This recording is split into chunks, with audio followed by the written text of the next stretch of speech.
A very special good evening to all of you. स्वागत है आपका हमारे चैनल स्टडी विद अभिमान में। तो आज मैं आप लोगों के लिए पॉलिटेक्निक एंट्रेंस एग्जाम 2020 के लिए साइंस के कुछ मोस्ट इंपॉर्टेंट क्वेश्चंस लेकर आया हूँ। तो आज की इस वीडियो में मैं आपको यहाँ पे जितने क्वेश्चन सॉल्व कराने वाला हूँ ये सभी क्वेश्चंस आप लोगों के एंट्रेंस एग्जाम के पॉइंट ऑफ व्यू से मोस्ट इंपॉर्टेंट क्वेश्चंस हैं। तो चलिए फिर आज की इस वीडियो को स्टार्ट करते हैं और देखते हैं आज का क्वेश्चन नंबर फर्स्ट यहाँ पे क्या दिया है। तो क्वेश्चन नंबर फर्स्ट आप लोगों को अपनी स्क्रीन के ऊपर दिख रहा होगा। तो यहाँ पे क्वेश्चन लिखा हुआ है कि विद्युत विभव का एमकेएस मात्रक है। तो क्वेश्चन क्या लिखा है कि विद्युत विभव का एमकेएस मात्रक है। चार ऑप्शंस आप लोगों की स्क्रीन के ऊपर आप लोगों को दिख रहे होंगे। तो चलिए सबसे पहले मैं आपको इस क्वेश्चन का करेक्ट आंसर बता देता हूं। तो क्वेश्चन नंबर फर्स्ट का आपका यहाँ पे करेक्ट आंसर हो जाएगा ऑप्शन ए यानी वोल्ट। यानी विद्युत विभव का एमकेएस मात्रक क्या होता है? वोल्ट होता है। ऑप्शन ए आपका इस क्वेश्चन का करेक्ट आंसर हो जाएगा।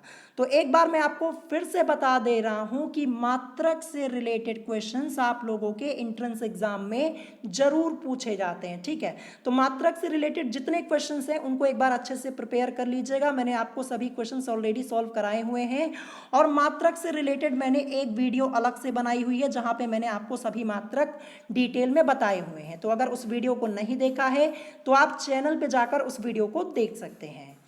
अब चलिए देखते हैं next question. Question number second क्या दिया है? तो क्वेश्चन नंबर सेकंड आप लोगों को अपनी स्क्रीन के ऊपर दिख रहा होगा। तो यहाँ पे क्वेश्चन क्या लिखा है? यहाँ पे क्वेश्चन लिखा है कि S2O3 2- में S की ऑक्सीकरण संख्या है। तो आपसे यहाँ पे S की ऑक्सीकरण संख्या पूछी गई है, यानी सल्फर की ऑक्सीकरण संख्या हमें इस क्वेश्चन में फाइंड आउट करनी है। तो सबसे पहले मैं आपको ये क्वेश्चन सॉल्व करके बताऊंगा, फिर उसके बाद मैं आपको इसका करेक्ट आंसर बताऊंगा। और मैं आपको पहले ही बता देता हूं ये जो क्वेश्चन है ये आपका एंट्रेंस एग्जाम के पॉइंट ऑफ व्यू से मोस्ट इंपॉर्टेंट है। हो सकता है कि इस बार के एंट्रेंस एग्जाम में आप लोगों से ये क्वेश्चन पूछ लिया जाए। तो इस क्वेश्चन को सॉल्व करने से पहले मुझे आप लोगों से यहाँ पे एक जरूरी बात करनी है। इस बात को बहुत ही ध्यान से सुनिएगा, ठीक है? तो कुछ स्टूडेंट्स मुझसे कमेंट करके क्या कहते हैं कि सर आप हमारे कमेंट का रिप्लाई नहीं करते हैं लाइव चैट में। तो मैं आप लोगों को बता दूं कि यहाँ पे एक साथ करीब 90 to 95 स्टूडेंट्स कमेंट करते हैं, यानी 90 से 95 स्टूडेंट्स एक साथ कमेंट करते हैं। तो एक साथ में सभी का रिप्लाई नहीं दे सकता हूँ, जिसका कमेंट मैं पहले देख लेता हूँ उसका रिप्लाई कर देता हूँ, ठीक है? तो आई होप आप लोग इस प्रॉब्लम को समझेंगे कि यहाँ पे एक साथ 90 से 95 स्टूडेंट्स का रिप्लाई करना पॉसिबल नहीं हो पाता है, ठीक है? तो चलिए ये क्वेश्चन मैं आपको यहाँ पे सॉल्व करके बता देता हूँ। तो यहाँ पे लिखा हुआ है S2O3 2-। तो चलिए सबसे पहले मैं यहाँ पे इसको ऊपर लिख देता हूँ S2O3 और यहाँ पे निगेटिव चार्ज लगा हुआ है 2-। ये मैंने यहाँ पे लिख दिया। और देखिए हमें यहाँ पे S की ऑक्सीकरण संख्या निकालनी, यानी सल्फर की। तो जिसकी ऑक्सीकरण संख्या हमें निकालनी होती है उसको हम क्या करते हैं? X मान लेते हैं। तो यहाँ पे S को हम क्या करेंगे? S को हम यहाँ पे X मान लेंगे। और कितना S है? यहाँ पे 2 है, जैसा कि आप लोग देख पा रहे होंगे।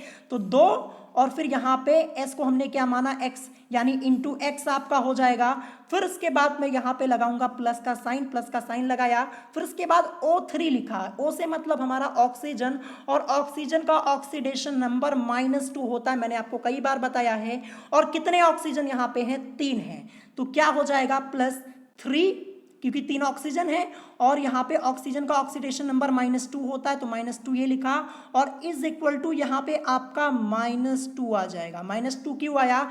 क्योंकि ऊपर यहाँ पे आपका निगेटिव चार्ज लगा हुआ है 2-, जैसा कि आप लोग देख पा रहे होंगे, इसीलिए आपका यहाँ पे ये -2 आया हुआ है इज इक्वल टू में, ठीक है? जैसा कि आप लोग देख पा रहे होंगे। अब आगे इसको सॉल्व करेंगे 2 की मल्टीप्लाई x में, तो 2x यहाँ पे हो जाएगा। फिर इसके बाद 3 की मल्टीप्लाई -2 में, तो -6 आएगा। और ये -6 और यहाँ पे ये जो प्लस का साइन है, प्लस माइनस मिलके आपका माइनस हो जाएगा, यानी -6 आपका नीचे आ जाएगा, यानी 2x - 6 और इज इक्वल टू आपका यहाँ पे -2 आ जाएगा। अब चलिए आगे सॉल्व करेंगे। तो 2x इज इक्वल टू आपका हो जाएगा, ये -6 है ना, इसको बराबर के इधर भेज देंगे तो क्या हो जाएगा, -2 तो है ही, और -6 जब बराबर के इधर आएगा तो +6 हो जाएगा। ठीक है, यानी 2x इज इक्वल टू -2 + 6, ये आपका हो गया। अब चलिए ये मैं आपको ऊपर सॉल्व करके दिखा दे रहा हूँ क्योंकि नीचे यहाँ पे जगह है नहीं, तो क्या हो जाएगा 2x इज इक्वल टू, ठीक है, अब देखिए ये -2 + 6, ये माइनस प्लस मिलके आपका यहाँ पे माइनस हो जाएगा और लेस हो जाएगा, और लेस होने पर आपका यहाँ पे 4 आएगा और प्लस में आएगा। प्लस में क्यों आएगा, देखिए यहाँ पे प्लस का साइन बड़ा है, +6 है और -2 है, तो यहाँ पे लेस होगा तो यहाँ पे +4 आएगा। तो 2x इज इक्वल टू 4, या फिर x इज इक्वल टू, इसको सॉल्व करेंगे तो 4/2, यानी 2 1 ज़ा 2, 2 2 ज़ा 4 हो जाएगा। ठीक है, यानी x इज इक्वल टू +2, हमें क्या मिला, हमें मिला x इज इक्वल टू +2, यही आपका इस क्वेश्चन का करेक्ट आंसर हो जाएगा। यानी यहाँ पे s की ऑक्सीकरण संख्या क्या निकली, +2 निकली। तो चलिए ऑप्शन में चेक करते हैं +2 कहाँ पे दिया है, तो ये दिया है ऑप्शन डी में, तो ऑप्शन डी आपका इस क्वेश्चन का करेक्ट आंसर हो जाएगा। इस क्वेश्चन की प्रैक्टिस 2 से 3 बार कर लीजिएगा, और इससे पहले मैंने आपको ऑक्सीकरण संख्या से रिलेटेड जितने क्वेश्चन सॉल्व कराए हैं उन सभी की प्रैक्टिस कर लीजिएगा, उन्हीं में से आपको आपके एंट्रेंस एग्जाम में क्वेश्चंस मिल जाएंगे। ठीक है, तो ऑप्शन डी आपका इस क्वेश्चन का करेक्ट आंसर हो जाएगा। तो नेक्स्ट क्वेश्चन बताने से पहले मुझे आप लोगों को यहाँ पे एक जरूरी बात बतानी है, इस बात को बहुत ही ध्यान से सुनिएगा। ठीक है, तो इससे पहले लास्ट डे जब आप लोगों की क्लास हुई थी तो वहाँ पे कुछ स्टूडेंट्स, मैं यहाँ पे कुछ स्टूडेंट्स की बात कर रहा हूं, सभी स्टूडेंट्स की बात मैं यहाँ पे नहीं कर रहा हूं, ध्यान रखिएगा। तो कुछ स्टूडेंट्स मुझसे कमेंट करके क्या कह रहे थे कि सर जल्दी से ये क्लास फिनिश कीजिए, हमारे पास टाइम नहीं है। मतलब मैं यहाँ पे 35 से 40 मिनट की क्लास लेता हूँ, और यहाँ पे कुछ स्टूडेंट्स ऐसे हैं जिनके पास 35 से 40 मिनट का टाइम नहीं है। वो क्या चाहते हैं, वो चाहते हैं कि जैसे मैं एक दिन में 15 क्वेश्चन सॉल्व कराता हूँ ना, तो वो लोग ये चाहते हैं कि जो 15 क्वेश्चन मैं सॉल्व कराता हूँ वो मात्र मैं यहाँ पे 10 मिनट में या फिर 8 मिनट में सॉल्व करवा दूँ। ठीक है, तो ऐसा पॉसिबल नहीं है। अगर मैं 10 से 8 मिनट में क्वेश्चन सॉल्व करवाने लगा ना, तो आप लोगों को यहाँ पे कुछ भी समझ में नहीं आएगा। मैं सारी चीज़ें आपको यहाँ पे डिटेल में बताता हूँ, न्यूमेरिकल्स भी यहाँ पे होते हैं, प्लस माइनस में आपको सारी चीज़ें डिटेल में बताता हूँ ताकि आपको कोई कंफ्यूजन ना रह जाए। मैं बाकी लोगों की तरह मजाक नहीं करता हूँ कि क्वेश्चन ला के रख दिया, ऑप्शन पढ़ा, आंसर बताया और चला गया, ये काम मेरा नहीं है। मैं सारी चीज़ें डिटेल में बताता हूँ। तो मैं आप लोगों को बता दूं कि कुछ स्टूडेंट्स ऐसे हैं जिनको बहुत जल्दी होती है, तो जिनको बहुत जल्दी है ना तो वो जा सकते हैं। ठीक है, वो जा सकते हैं क्योंकि मेरे पढ़ाने का तरीका यही है, मैं ऐसे ही पढ़ाऊंगा, सारी चीज़ें डिटेल में बताता हूँ। डिटेल में बताने से फ़ायदा क्या होता है, फ़ायदा ये हो जाता है कि आप लोगों को क्वेश्चन समझ में आ जाता है, और दोबारा जब आपके सामने वो क्वेश्चन आता है ना तो आपको कोई कन्फ्यूज़न नहीं होता है। और अगर मैं यही जल्दी जल्दी मैं आप लोगों को बता दूं फिर आपको कुछ समझ में ही नहीं आएगा, तो फ़ायदा क्या रह जाएगा। ठीक है, तो मेरे पढ़ाने का तरीका यही है, जो स्टूडेंट जल्दी में होते हैं, जिनके पास टाइम नहीं है यहाँ पे कि 30 से 35 मिनट अपनी स्टडी कर सके अच्छे से, तो वो फिर जा सकते हैं। ठीक है, यही आप लोगों को बताना था। और एक बात और है, देखिए जैसे मैं कोई न्यूमेरिकल आप लोगों को सॉल्व कराता हूँ ना, तो कुछ स्टूडेंट्स क्या करते हैं, वो जल्दी से सॉल्व करके अपना आंसर बता देते हैं, और मैं जब न्यूमेरिकल सॉल्व कराता हूँ तो मुझे आपको यहाँ पे सारी चीज़ें डिटेल में बतानी होती है, सब कुछ मैं आपको डिटेल में बताता हूँ, क्योंकि कुछ स्टूडेंट्स नए होते हैं तो मुझे यहाँ पे सभी को देखकर चलना पड़ता है, तो मैं डिटेल में समझाता हूँ, इसीलिए टाइम लग जाता है। अगर डिटेल में ना समझाऊँ, वैसे बता दूँ, तो यहाँ पे मात्र 25 सेकंड में या फिर 30 सेकंड में हो जाएगा। तो कुछ स्टूडेंट जल्दी से आंसर कर देते हैं, फिर वो क्या कहते हैं कि नेक्स्ट क्वेश्चन करवाइए। तो ऐसा मत किया कीजिए, क्योंकि जब तक ये क्वेश्चन सॉल्व नहीं होगा मैं दूसरा क्वेश्चन कैसे आपको सॉल्व करवा दूंगा। तो यही होती है जल्दी, जल्दी में बहुत रहते हैं स्टूडेंट्स, तो ऐसा मत किया कीजिए, जब क्वेश्चन सॉल्व हो जाएगा उसके बाद ही तो मैं नेक्स्ट क्वेश्चन बताऊंगा, तो ये ध्यान रखिएगा, ऐसा आइंदा मत कीजिएगा। ठीक है, अब चलिए नेक्स्ट क्वेश्चन देखते हैं। हमारा क्वेश्चन नंबर 3 यहाँ पे क्या दिया है, तो क्वेश्चन नंबर 3 आप लोगों को अपनी स्क्रीन के ऊपर दिख रहा होगा। तो यहाँ पे क्वेश्चन लिखा है कि किसी धातु के टुकड़े का द्रव्यमान 5.0 ग्राम है तथा आयतन 1.5 सेंटीमीटर क्यूब है। धातु के पदार्थ का घनत्व सार्थक अंकों में होगा। क्वेश्चन क्या पूछा गया है कि धातु के पदार्थ का घनत्व सार्थक अंकों में होगा। तो चलिए सबसे पहले मैं आपको ये क्वेश्चन सॉल्व करके बताऊंगा, फिर उसके बाद मैं आपको इस क्वेश्चन का करेक्ट आंसर बताऊंगा। और मैं आप लोगों को बता दूं कि ये क्वेश्चन आपका इंपॉर्टेंट है और इससे पहले मैंने आपको ये क्वेश्चन एक बार सॉल्व करवाया हुआ है। और सार्थक अंक से रिलेटेड मैंने आपको सभी क्वेश्चन सॉल्व कराए हैं, सभी कॉन्सेप्ट मैंने आप लोगों को बताए हुए हैं सार्थक अंक के। तो चलिए फिर हम इस क्वेश्चन को सॉल्व करना स्टार्ट करते हैं। तो देखते हैं क्वेश्चन में हमें क्या क्या चीजें दी गई हैं। सबसे पहले हमें यहाँ पे पता है कि धातु के टुकड़े का द्रव्यमान कितना है 5.0 ग्राम, और आयतन कितना है यहाँ पे 1.5 सेंटीमीटर क्यूब। और हमसे यहाँ पे धातु के पदार्थ का घनत्व सार्थक अंकों में पूछा गया है। तो घनत्व बराबर क्या होता है, घनत्व बराबर होता है द्रव्यमान और अपॉन में आपका क्या हो जाएगा आयतन। ठीक है, ये मैंने आपको कई बार बताया। तो घनत्व बराबर द्रव्यमान बटे आयतन होता है। तो क्वेश्चन में आपको द्रव्यमान कितना दिया है 5.0, तो ये मैंने यहाँ पे लिख दिया। फिर इसके अलावा यहाँ पे आपका आयतन कितना दिया है 1.5 सेंटीमीटर क्यूब, ये आपका दिया है, ये मैंने यहाँ पे लिख दिया। अब देखिए ये पॉइंट से ये पॉइंट कैंसिल हो जाएगा। ठीक है, जब आप इसको डिवाइड करके सॉल्व करेंगे तो आपको क्या मिल जाएगा, आपको यहाँ पे मिल जाएगा 3.33 ग्राम। ठीक है, 3.33 ग्राम पर सेंटीमीटर क्यूब, यही आपका इस क्वेश्चन का करेक्ट आंसर हो जाएगा, यानी 3.33 ग्राम पर सेंटीमीटर क्यूब।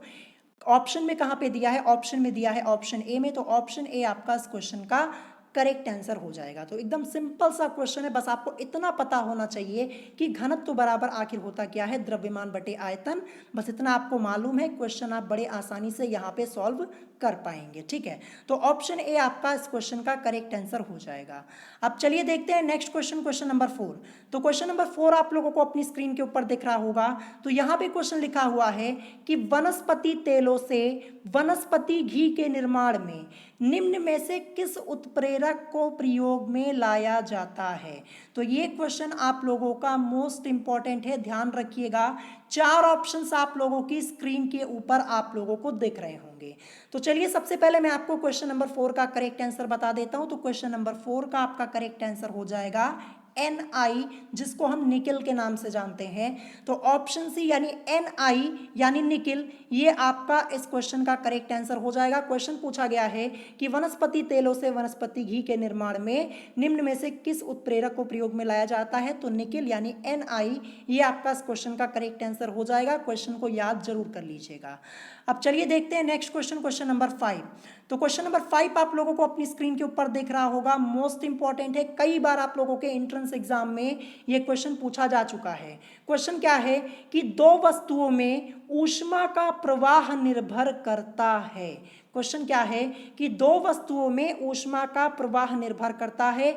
4 ऑप्शंस आप लोगों की स्क्रीन के ऊपर आप लोगों को दिख रहे होंगे। तो चलिए सबसे पहले मैं आपको इस क्वेश्चन का करेक्ट आंसर बता देता हूं। तो क्वेश्चन नंबर 5 का आपका यहां पे करेक्ट आंसर हो जाएगा ऑप्शन सी यानी उनके तापांतर पर। ठीक है, दो वस्तुओं में ऊष्मा का प्रवाह जो निर्भर करता है उनके तापांतर पर निर्भर करता है। ऑप्शन सी आपका इस क्वेश्चन का करेक्ट आंसर हो जाएगा और ये भी क्वेश्चन आप लोगों का मोस्ट इंपॉर्टेंट है, ध्यान रखिएगा। अब चलिए देखते हैं नेक्स्ट क्वेश्चन, क्वेश्चन नंबर 6। तो क्वेश्चन नंबर 6 आप लोगों को अपनी स्क्रीन के ऊपर दिख रहा होगा। क्वेश्चन यहाँ पे लिखा है कि निम्न में से किस प्रक्रम में प्लैटिनम का उपयोग उत्प्रेरक के रूप में होता है। क्वेश्चन क्या है कि निम्न में से किस प्रक्रम में प्लैटिनम का उपयोग उत्प्रेरक के रूप में होता है। तो देखिए यहाँ पे प्लैटिनम लिखा है, प्लैटिनम को हम Pt से रिप्रेजेंट करते हैं, ये भी ध्यान रखिएगा। ठीक है, तो 4 ऑप्शंस आप लोगों की स्क्रीन के ऊपर आप लोगों को दिख रहे होंगे। तो चलिए सबसे पहले मैं आपको इस क्वेश्चन का करेक्ट आंसर बता देता हूं। तो क्वेश्चन नंबर 6 का आपका यहाँ पे करेक्ट आंसर हो जाएगा ऑप्शन डी, यानी अमोनिया के ऑक्सीकरण द्वारा नाइट्रिक अम्ल बनाने में। ठीक है, यानी निम्न में से किस प्रक्रम में प्लैटिनम का उपयोग उत्प्रेरक के रूप में होता है, तो करेक्ट आंसर आपका होगा अमोनिया के ऑक्सीकरण द्वारा नाइट्रिक अम्ल बनाने में। तो ऑप्शन डी आपका इस क्वेश्चन का करेक्ट आंसर हो जाएगा। अब यहां पे लिखा है नाइट्रिक अम्ल, तो इसका फॉर्मूला मैं आपको फिर से एक बार बता दूं क्या होता है, HNO3 होता है, ध्यान रखिएगा। ठीक है, ध्यान रखिएगा, ये भी आपसे पूछा जा सकता है। मैं आप लोगों को बता दूं कि आपके एंट्रेंस एग्जाम में केमिकल फॉर्मूले भी पूछ लिए जाते हैं और कई बार पूछे भी गए हैं, ध्यान रखिएगा। और केमिकल फॉर्मूले से रिलेटेड मैंने एक अलग से वीडियो बनाई हुई है, आप चैनल पे जाकर देख सकते हैं। अब चलिए देखते हैं नेक्स्ट क्वेश्चन, क्वेश्चन नंबर 7। तो क्वेश्चन नंबर 7 ये आपका मोस्ट इंपॉर्टेंट क्वेश्चन है और एक बार आपके एंट्रेंस एग्जाम में पूछा भी जा चुका है। क्वेश्चन क्या है कि रेल की पटरियों के उत्तरोत्तर खंडों के बीच जगह छोड़ी जाती है क्योंकि, आपको यहाँ पे कारण बताना है कि रेल की पटरियों के उत्तरोत्तर खंडों के बीच जगह छोड़ी जाती है क्योंकि। तो 4 ऑप्शंस आप लोगों की स्क्रीन के ऊपर आप लोगों को यहाँ पे दिख रहे होंगे। तो चलिए सबसे पहले मैं आपको इस क्वेश्चन का करेक्ट आंसर बता देता हूँ। तो क्वेश्चन नंबर 7 का आपका यहाँ पे करेक्ट आंसर हो जाएगा ऑप्शन डी, यानी इससे पटरियों को ऊष्मीय प्रसार के लिए स्थान मिल जाता है। ठीक है, तो रेल की पटरियों के उत्तरोत्तर खंडों के बीच जगह छोड़ी जाती है। इसका रीजन क्या हो जाएगा? इसका रीजन है इससे पटरियों को ऊष्मीय प्रसार के लिए स्थान मिल जाता है। तो ऑप्शन डी आपका इस क्वेश्चन का करेक्ट आंसर हो जाएगा। क्वेश्चन आपका मोस्ट इंपॉर्टेंट है, रिपीट होने का चांस ज्यादा है क्योंकि ये क्वेश्चन आप लोगों के एंट्रेंस एग्जाम में बहुत पहले पूछा गया था। ये क्वेश्चन आप लोगों से पूछा जा सकता है। ठीक है, अब चलिए देखते हैं next question, question number 8। Question number 8 आप लोगों को अपनी स्क्रीन के ऊपर दिख रहा होगा। क्वेश्चन है कि लोहे पर जंग लगना किस प्रकार की अभिक्रिया है। आपको यहाँ पे क्वेश्चन में बताना है कि लोहे पर जंग लगना किस प्रकार की अभिक्रिया है। 4 ऑप्शंस आप लोगों की स्क्रीन के ऊपर आप लोगों को दिख रहे होंगे। तो चलिए सबसे पहले मैं आपको यहाँ पे क्वेश्चन नंबर 8 का करेक्ट आंसर बता देता हूँ। तो क्वेश्चन नंबर 8 का आपका यहाँ पे करेक्ट आंसर हो जाएगा ऑप्शन ए, यानी मंद। यानी लोहे पर जंग लगना किस प्रकार की अभिक्रिया है? तो ये एक मंद अभिक्रिया है। ठीक है, जो लोहा होता है ना उस पर धीरे धीरे जंग लगता है। ठीक है, आप लोगों ने देखा भी होगा, ऐसा नहीं है कि एक ही दिन में पूरे लोहे में जंग लग जाती है, एक दिन में नहीं लगती, टाइम लगता है। इसीलिए ये क्या हो जाएगा यहाँ पे? मंद अभिक्रिया। यानी लोहे पर जंग लगना किस प्रकार की अभिक्रिया है? मंद अभिक्रिया है, ध्यान रखिएगा। तो ऑप्शन ए आपका इस क्वेश्चन का करेक्ट आंसर हो जाएगा। क्वेश्चन आपका इंपॉर्टेंट है, ध्यान रखिएगा। अब चलिए देखते हैं नेक्स्ट क्वेश्चन, क्वेश्चन नंबर 9। तो क्वेश्चन नंबर 9 आप लोगों को अपनी स्क्रीन के ऊपर दिख रहा होगा और ये क्वेश्चन मैंने आप लोगों को ऑलरेडी एक बार सॉल्व कराया है। क्वेश्चन क्या है? यदि विरल माध्यम के सापेक्ष सघन माध्यम का अपवर्तनांक 2 है तो क्रांतिक कोण का मान होगा। हमें यहाँ पे क्रांतिक कोण का मान ज्ञात करना है। तो चलिए सबसे पहले मैं आपको ये क्वेश्चन सॉल्व करके बताऊंगा, फिर इसके बाद मैं आप लोगों को इस क्वेश्चन का करेक्ट आंसर बताऊंगा। तो चलिए सबसे पहले देखते हैं हमें क्वेश्चन में क्या क्या चीजें दी गई हैं। तो हमें यहाँ पे दिया गया है कि विरल माध्यम के सापेक्ष सघन माध्यम का अपवर्तनांक n इज इक्वल टू, हमें कितना दिया है? 2 दिया है, 2 दिया है, ये हमें यहाँ पे पता है। मैंने आपको एक फॉर्मूला बताया था जब मैंने आपको चैप्टर पढ़ाया था कि n इज इक्वल टू आपका क्या होता है? 1/sin c होता है। ठीक है, लेकिन हमें यहाँ पे क्रांतिक कोण का मान निकालना है, तो हमारा फॉर्मूला यहाँ पे क्या हो जाएगा? फॉर्मूला हम यूज करेंगे sin c is equal to 1/n हो जाएगा। इस फॉर्मूले का हम यहाँ पे यूज करेंगे। फॉर्मूला आपका इसी के हेल्प से आया है। n इज इक्वल टू आपका 1/sin c होता है, लेकिन हमें यहाँ पे क्रांतिक कोण निकालना है, तो sin c हमारा आगे चला आएगा और 1/n हो जाएगा। यानी sin c is equal to 1/n, इसी फॉर्मूले का हम यूज करने वाले हैं। तो चलिए ऊपर मैं लिख देता हूँ sin c is equal to आपका 1/n, इस फॉर्मूले का हम यहाँ पे यूज करने वाले हैं। ठीक है, जब आगे सॉल्व करेंगे तो sin c is equal to 1 और हमें क्वेश्चन में n की वैल्यू अपवर्तनांक 2 दिया है, n इज इक्वल टू हमें 2 दिया है, तो n की जगह हम 2 रख देंगे। तो sin c is equal to आपका क्या हो गया? 1/2।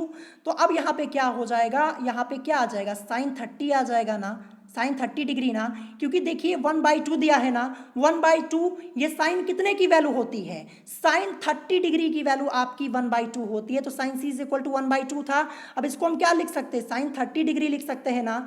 तो यहाँ पे c इज इक्वल टू हमें क्या मिल गया? 30 डिग्री मिल गया, यानी 30 डिग्री, और यही आपका यहाँ पे क्रांतिक कोण का मान हो जाएगा। ठीक है, c की वैल्यू हमें क्या मिल गई? 30 डिग्री मिल गई। तो चलिए ऑप्शन में चेक करते हैं, 30 डिग्री यानी 30 डिग्री कहाँ पे दिया है? तो ये आपका दिया है ऑप्शन बी में। तो ऑप्शन बी आपका इस क्वेश्चन का करेक्ट आंसर हो जाएगा। सिंपल सा क्वेश्चन है, अगर आपको फॉर्मूला पता है तो आप लोग सॉल्व कर पाएंगे। और कुछ स्टूडेंट्स यहाँ पे नए होंगे जो इस क्वेश्चन को पहली बार यहाँ पे सॉल्व कर रहे होंगे, तो आई होप आप लोग भी यहाँ पे समझ गए होंगे। तो इसीलिए मैं यहाँ पे क्वेश्चन डिटेल में बताता हूँ। रीज़न यही है, क्वेश्चन में डिटेल में बताने का रीज़न यही है ताकि सभी लोगों को समझ में आ जाए। क्वेश्चन आप लोगों का समझना बहुत ज़रूरी है, इसीलिए मैं यहाँ पे एक क्वेश्चन में 2 से 3 मिनट देता हूँ, इतनी मेहनत करता हूँ ताकि आपको यहाँ पे क्वेश्चन समझ में आ जाए। बताने को तो ये क्वेश्चन मैं आपको डायरेक्ट बता देता, आंसर बता देता, हाँ ये आंसर होगा, फिर आपको समझ में नहीं आता। और इसी में कुछ स्टूडेंट्स क्या कहते हैं, फिर सर जल्दी जल्दी कराइए, हमारे पास टाइम नहीं है। कुछ लोगों के पास मतलब 30 से 35 मिनट का टाइम नहीं होता है कि अपनी स्टडी कर सके। जब आप 30 से 35 मिनट यहाँ पे नहीं दे पा रहे हैं तो घर पे कैसे स्टडी करते होंगे। मैं यहाँ पे कुछ स्टूडेंट्स की बात कर रहा हूँ। उस दिन मैंने देखा था कुछ लोग ऐसा बोल रहे थे, जैसा कि मैंने आपको अभी स्टार्टिंग में ही बताया था। तो आप क्वेश्चन को एक बार अच्छे से समझिए। कोई क्वेश्चन आप लोग सॉल्व करते हैं, चाहे आप एक दिन में 10 क्वेश्चन ही सॉल्व कीजिए, लेकिन उसको ढंग से पढ़िए, अच्छे से पढ़िए। ऐसे स्टडी कीजिए कि दोबारा आपको वो 10 क्वेश्चन ना पढ़ना पड़े, ना कि ऐसे आप एक दिन में 30 से 40 क्वेश्चन सॉल्व कर ले रहे हैं लेकिन समझ में नहीं आ रहा है, फिर आप भूल जाते हैं। तो ऐसी पढ़ाई करने से कोई फ़ायदा नहीं होगा। जो पढ़िए एकदम अच्छे से पढ़िए, चाहे एक दिन में 10 क्वेश्चन लगाइए, लेकिन वो आपको आना ज़रूरी है। अगर क्वेश्चन आपका एंट्रेंस एग्जाम में आए तो आप वहाँ पे लगा पाए, आप वहाँ पे ये बहाना ना बनाएं कि मैंने पढ़ा था मैं भूल गया, तो ऐसा नहीं चलेगा, ठीक है। तो यहाँ पे इस क्वेश्चन का करेक्ट आंसर हो जाएगा आपका ऑप्शन बी, यानी 30 डिग्री। अब चलिए देखते हैं नेक्स्ट क्वेश्चन, क्वेश्चन नंबर 10। तो क्वेश्चन नंबर 10 आप लोगों को अपनी स्क्रीन के ऊपर दिख रहा होगा, जो कि मोस्ट इंपॉर्टेंट है और आप लोगों के एंट्रेंस एग्जाम में एक बार बहुत पहले पूछा गया है, तो क्वेश्चन रिपीट हो सकता है। क्वेश्चन यहाँ पे है कि पोटेशियम डाइक्रोमेट में क्रोमियम की ऑक्सीकरण संख्या है। अब देखिए यहाँ पे पोटेशियम डाइक्रोमेट लिखा हुआ है। अगर आपको पोटेशियम डाइक्रोमेट का केमिकल फॉर्मूला पता है तभी आप यहाँ पे ऑक्सीकरण संख्या निकाल पाएंगे, नहीं तो फिर आप ऑक्सीकरण संख्या नहीं निकाल सकते। अब यहाँ पे 2 कंडीशन आ गई हैं, यहाँ पे आपको फॉर्मूला पता होना जरूरी है। अगर फॉर्मूला पता है तभी तो निकाल पाएंगे। तो चलिए ये क्वेश्चन मैं आपको सॉल्व करके दिखाता हूँ। यहाँ पे लिखा है पोटेशियम डाइक्रोमेट, इसका केमिकल फॉर्मूला क्या होता है सबसे पहले मैं आपको ये बता देता हूं, K2, ठीक है, K2 हो जाएगा Cr2O7, ये होता है पोटेशियम डाइक्रोमेट का केमिकल फॉर्मूला। तो आप लोगों से ऐसे भी क्वेश्चन पूछा जा सकता है, ये सेम यही क्वेश्चन आप लोगों के एंट्रेंस एग्जाम में पूछा गया है, इसीलिए मैं आपको यहाँ पे बता दे रहा हूँ कि पोटेशियम डाइक्रोमेट में देखिए आपसे यहाँ पे पूछा गया है कि क्रोमियम की ऑक्सीकरण संख्या है, तो हमें यहाँ पे क्रोमियम की निकालनी है। क्रोमियम मतलब Cr की, तो Cr के नीचे मैंने यहाँ पे अंडरलाइन कर दिया। तो जिसकी ऑक्सीकरण संख्या हमें यहाँ पे निकालनी है उसको हम क्या करते हैं, x मान लेते हैं। तो देखिए उससे पहले यहाँ पे K2 लिखा हुआ है, K से हमारा मतलब क्या हो जाएगा, पोटेशियम से, और पोटेशियम का ऑक्सीडेशन नंबर क्या होता है, पोटेशियम का ऑक्सीडेशन नंबर +1 होता है। अभी मैंने आपको लास्ट डे ही बताया हुआ था। तो यहाँ पे देखिए पोटेशियम का ऑक्सीडेशन नंबर +1 ये आपका हो जाएगा। और यहाँ पे कितने के हैं, 2 है ना, तो सॉल्व करेंगे तो क्या हो जाएगा, चलिए सॉल्व करके मैं आपको बताता हूँ। यहाँ पे तो देखिए 2 है, के कितना है, 2 है, और पोटेशियम इसका ऑक्सीडेशन नंबर क्या होता है, +1, यानी क्या हो जाएगा यहाँ पे 2 × 1 हो जाएगा, ठीक है, ये मैंने यहाँ पे कर दिया।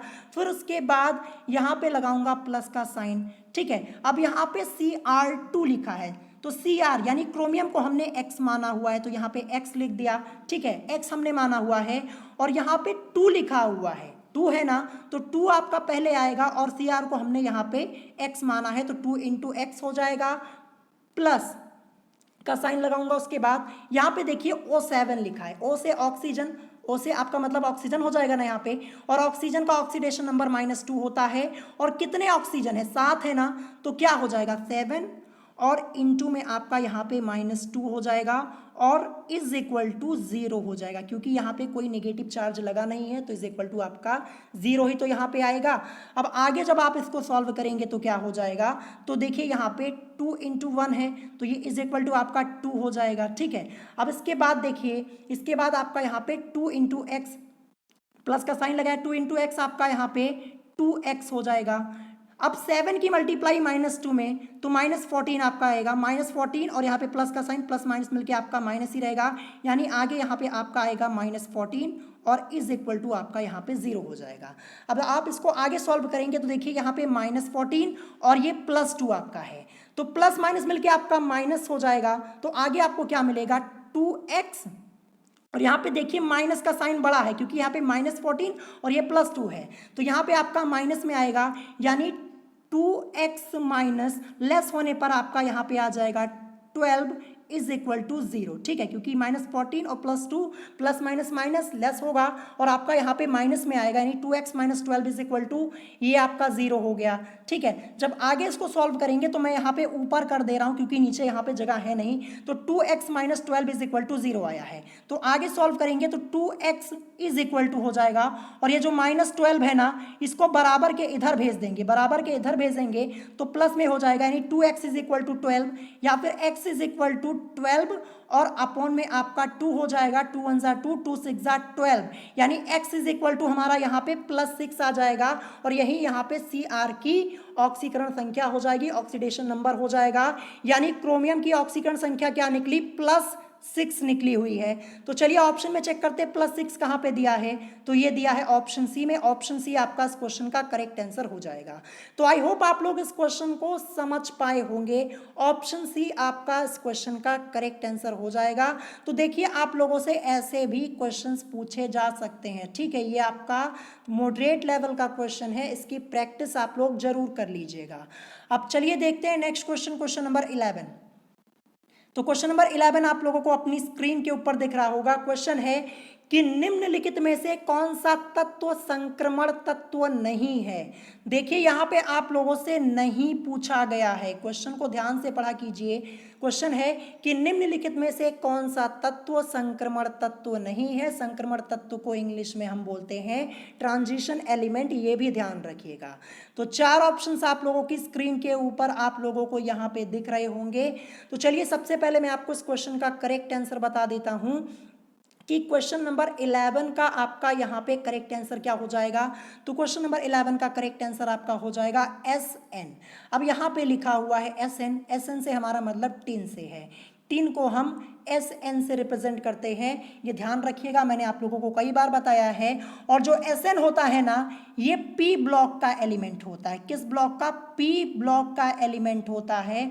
और मैंने आप लोगों को पहले ही बताया है कि संक्रमण तत्व D ब्लॉक में रखे गए हैं, यानी D ब्लॉक के एलिमेंट्स जो होते हैं वो ट्रांजिशन एलिमेंट होते हैं। लेकिन जो टिन यहाँ पे है SN है, ये P ब्लॉक एलिमेंट है, इसीलिए आपका ऑप्शन बी यहाँ पे करेक्ट आंसर हो जाएगा। और इसके अलावा ऑप्शन ए आपका यहाँ पे SC लिखा है, SC से मतलब स्कैंडियम, तो ये D ब्लॉक एलिमेंट है यानी ट्रांजिशन एलिमेंट है। इसके अलावा ऑप्शन सी आपका यहाँ पे Hg यानी पारा दिया हुआ है, ये भी D ब्लॉक एलिमेंट है यानी ट्रांजिशन है।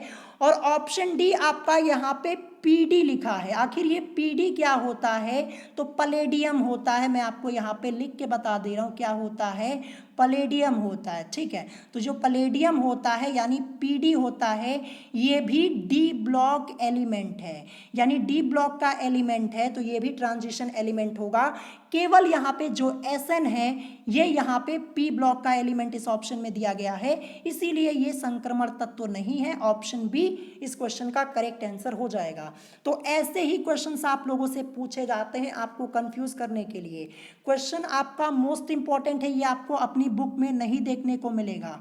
और मैं आपको बता दूं कि ये क्वेश्चन आप लोगों के एंट्रेंस एग्जाम में पूछा जा चुका है, ध्यान रखिएगा। ठीक है, अब चलिए देखते हैं नेक्स्ट क्वेश्चन, क्वेश्चन नंबर 12। तो क्वेश्चन नंबर 12 आप लोगों को अपनी स्क्रीन के ऊपर दिख रहा होगा। क्वेश्चन है कि घरों में प्रयुक्त धारा होती है। इस क्वेश्चन का आंसर आप लोगों को कमेंट बॉक्स में करना है, सिंपल सा क्वेश्चन है, कई बार मैंने आप लोगों को कराया है। आपको बताना है कि घरों में प्रयुक्त धारा होती है। 4 ऑप्शंस आप लोग यहाँ पे देख लीजिएगा, इसका आंसर कमेंट करके जरूर बताइएगा। और जब आंसर बताइएगा ना तो क्वेश्चन नंबर जरूर लिख दीजिएगा, ऐसे मत कीजिएगा सिर्फ A लिख दिया, B लिख दिया, C लिख दिया, D लिख दिया, जो भी इसमें करेक्ट होगा आप वहां पे क्वेश्चन नंबर भी मेंशन कर दीजिएगा कि हाँ 12 का आप लोगों ने बताया है। ठीक है, अब चलिए देखते हैं नेक्स्ट क्वेश्चन, क्वेश्चन नंबर 13। तो क्वेश्चन नंबर 13 आप लोगों को अपनी स्क्रीन के ऊपर दिख रहा होगा। क्वेश्चन है कि कैसिटेराइट किस धातु का अयस्क है? मोस्ट इंपॉर्टेंट क्वेश्चन है ये, 7वीं बार आज ये क्वेश्चन मैं आप लोगों को करा रहा हूं। क्वेश्चन है कि कैसिटेराइट किस धातु का अयस्क है? 4 ऑप्शंस आप लोगों को दिख रहे होंगे। तो चलिए सबसे पहले मैं आपको इस क्वेश्चन का करेक्ट आंसर बता देता हूं। तो क्वेश्चन नंबर 13 का आपका करेक्ट आंसर हो जाएगा ऑप्शन डी, यानी टिन का। किसका? टिन का। और टिन को हम SN से रिप्रेजेंट करते हैं, अभी ऊपर ही मैंने आपको बताया। तो कैसिटेराइट किस धातु का अयस्क है? टिन का है। ऑप्शन डी आपका इस क्वेश्चन का करेक्ट आंसर हो जाएगा। तो मैं आप लोगों को बता दूं, धातु और उनके अयस्क से रिलेटेड एक वीडियो मैंने अलग से टॉपिक बनाया है। फिर उसके अलावा मैंने आप लोगों को 30 से 35 क्वेश्चन अलग से सॉल्व कराए हैं, जो कि आपके धातु और उनके अयस्क से रिलेटेड हैं। ठीक है, तो यहाँ पे ऑप्शन डी आपका इस क्वेश्चन का करेक्ट आंसर हो जाएगा। अब चलिए देखते हैं नेक्स्ट क्वेश्चन, क्वेश्चन नंबर 14। तो क्वेश्चन नंबर 14 आप लोगों को अपनी स्क्रीन के ऊपर देख रहा होगा। क्वेश्चन है कि गुरुत्वीय त्वरण स्मॉल जी का मान सबसे अधिक होता है। 4 ऑप्शंस आप लोगों की स्क्रीन के ऊपर आप लोगों को दिख रहे होंगे। तो ऑप्शन के अकॉर्डिंग आपको यहाँ पे आंसर करना है। तो क्वेश्चन नंबर 14 का करेक्ट आंसर क्या हो जाएगा? तो क्वेश्चन नंबर 14 का करेक्ट आंसर हो जाएगा ऑप्शन ए, यानी ध्रुवों पर। यानी गुरुत्वीय त्वरण स्मॉल जी का मान सबसे अधिक होता है, ध्रुवों पर होता है। ऑप्शन ए आपका इस क्वेश्चन का करेक्ट आंसर हो जाएगा। ठीक है, अब यहाँ पे सबसे अधिक की बात हो गई। अगर अधिक की जगह आप लोगों से कम पूछा जाए तब आप लोगों का आंसर क्या होगा? तो ये आपको कमेंट करके बताना है कि गुरुत्वीय त्वरण स्मॉल जी का मान सबसे कम कहाँ पर होता है। मैंने आप लोगों को ये क्वेश्चन कई बार कराया है, तो इस क्वेश्चन का आंसर कमेंट करके बताइएगा। और क्वेश्चन नंबर 14 का करेक्ट आंसर ऑप्शन ए आपका हो जाएगा, यानी ध्रुवों पर। अब चलिए देखते हैं आज का लास्ट क्वेश्चन, क्वेश्चन नंबर 15। तो क्वेश्चन नंबर 15 आप लोग अपनी स्क्रीन के ऊपर देख पा रहे होंगे, जो कि आपका एक न्यूमेरिकल है और आप लोगों के एंट्रेंस एग्जाम में ऑलरेडी एक बार पूछा जा चुका है और मोस्ट इंपॉर्टेंट है। क्वेश्चन क्या है कि एक इंजन की सामर्थ्य 30 किलोवाट है। इसके द्वारा 150 किलोग्राम के पिंड को 50 मीटर की ऊंचाई तक उठाने में लगने वाला समय है, यानी समय टी हमें यहाँ पे फाइंड आउट करना है। और जी की वैल्यू 9.8 मीटर पर सेकेंड स्क्वायर आप लोगों को यहाँ पे हेल्प के लिए दी गई है। तो चलिए सबसे पहले मैं आपको ये क्वेश्चन सॉल्व करके बता देता हूँ, और मैं आप लोगों को बता दूं कि ये क्वेश्चन मैंने आप लोगों को ऑलरेडी 2 बार सॉल्व कराया हुआ है। तो देखिए सबसे पहले हमें यहाँ पे क्वेश्चन में क्या क्या चीज़ें दी हुई हैं ये हमें यहाँ पे देखना होगा। तो सबसे पहले हमें यहाँ पे इंजन की सामर्थ्य यानी पी की वैल्यू हमें कितनी दी है? 30 किलोवाट दी हुई है। ठीक है, 30 किलोवाट हमें यहाँ पे दी हुई है। तो इसको हम क्या करेंगे, सबसे पहले वॉट में चेंज करेंगे। ठीक है, P इज इक्वल टू हमें क्या दिया है? P is equal to 30 kilowatt, ये हमें यहाँ पे दिया है। अब किलोवाट को हमें क्या करना है? वॉट में चेंज करना है। तो 1 किलोवाट बराबर आपका 1000 वॉट होता है। तो यहाँ पे 30 किलोवाट बराबर क्या हो जाएगा? कुछ नहीं करना, 30 और मल्टीप्लाई करवा दीजिए 1000 से। ठीक है, अब ये आपका ये वॉट में चेंज हो चुका है और इसे ऐसे ही लिखा रहने दीजिए, अभी इसमें कुछ मत कीजिए। 30 गुणे 1000, अब ये आपका वॉट में चेंज हो चुका है। और इसके अलावा हमें यहाँ पे क्वेश्चन में दिया है द्रव्यमान। तो द्रव्यमान हमें m की वैल्यू कितनी दी है? m की वैल्यू 150 kg ये हमें यहाँ पे दी है। उसके अलावा 50 मीटर की ऊंचाई, h यानी हाइट कितनी दी है? 50 मीटर, 50 मीटर ये हमें दी है। ठीक है, फिर हमसे पूछा क्या गया है? यहाँ पे पूछा गया है, देखिए समय हमें यहाँ पे बताना है। तो बेसिक फॉर्मूला क्या होता है? सामर्थ्य यानी P इज इक्वल टू आपका क्या होता है? W अपॉन T होता है। और इसको आगे लिखेंगे तो W बराबर आपका mgh और अपॉन में आपका T हो जाता है, यानी P is equal to mgh upon T हो जाता है। चलिए आगे मैं आपको सॉल्व करके दिखाता हूँ। P is equal to mgh और अपॉन में आपका T हो जाता है। ठीक है, लेकिन हमें यहाँ पे P नहीं निकालना, हमें यहाँ पे T निकालना है। तो क्या करेंगे? T को हम आगे ले आएंगे। T is equal to mgh और अपॉन में आपका P हो जाएगा। अब सभी वैल्यूज हमें मालूम है, mgh और P की वैल्यू मालूम है। वैल्यू को रख दीजिए, आपको आंसर मिल जाएगा। चलिए मैं आपको सॉल्व करके दिखाता हूं। तो फॉर्मूला यूज किया है, T is equal to mgh और अपॉन में P, ये आपका होगा। तो देखिए m मतलब द्रव्यमान आपका 150 था ना। ठीक है, और g की वैल्यू 9.8 मीटर पर सेकेंड स्क्वायर दी हुई है, ये रखा। h मतलब हाइट आपकी 50 मीटर दी हुई है, अभी मैंने आपको स्टार्टिंग में लिख के दिखाया हुआ था, आप लोगों ने देखा होगा। और फिर अपॉन में P यानी सामर्थ्य, सामर्थ्य 30 किलोवाट दी गई थी, इसको हमने वॉट में चेंज किया था। तो हमारा क्या आया था? 30 और गुणे 1000। ठीक है, ये आपका वॉट में चेंज हो चुका था, 1000 से हमने मल्टीप्लाई करवाया था ना, क्योंकि 1 किलोवाट बराबर आपका 1000 वॉट होता है। तो कुछ नहीं करना, इसको सॉल्व कर लीजिए। जब आप इसको सॉल्व करेंगे तो सॉल्व करने पर आपको यहाँ पे टी की वैल्यू क्या मिल जाएगी, T is equal to 2.45 second. यही आपका इस क्वेश्चन का करेक्ट आंसर हो जाएगा। ठीक है, क्या हो जाएगा, t is equal to 2.45 second, ये इस क्वेश्चन का करेक्ट आंसर हो जाएगा। तो चलिए ऑप्शन में चेक करते हैं, कहाँ दिया हुआ है 2.45 सेकेंड। तो ये आपका दिया है 2.45 सेकेंड ऑप्शन ए में। तो ऑप्शन ए आपका इस क्वेश्चन का करेक्ट आंसर हो जाएगा। तो टोटली ये आपका फॉर्मूला बेस्ड क्वेश्चन है, फॉर्मूला पता है तो आप क्वेश्चन को सॉल्व कर पाएंगे। ये किस चैप्टर से आपका क्वेश्चन है, कार्य ऊर्जा एवं सामर्थ्य, और ये चैप्टर मैंने आप लोगों को बहुत पहले पढ़ा दिया है और ये क्वेश्चन भी मैंने आपको सॉल्व करा दिया है। ठीक है, तो यहाँ पे आज की इस वीडियो में मैंने आपको टोटल 15 क्वेश्चन कराए हैं। अगर कोई क्वेश्चन आप लोगों को नहीं समझ में आया हो तो आप मुझसे कमेंट करके पूछ सकते हैं, और अगर आज की वीडियो आप लोगों को पसंद आई हो तो वीडियो को लाइक करना मत भूलिएगा, और साथ ही साथ हमारे चैनल स्टडी विद अभिमान को सब्सक्राइब करना मत भूलिएगा। तो आज की वीडियो में इतना ही, मिलेंगे नेक्स्ट वीडियो में। Thanks for watching.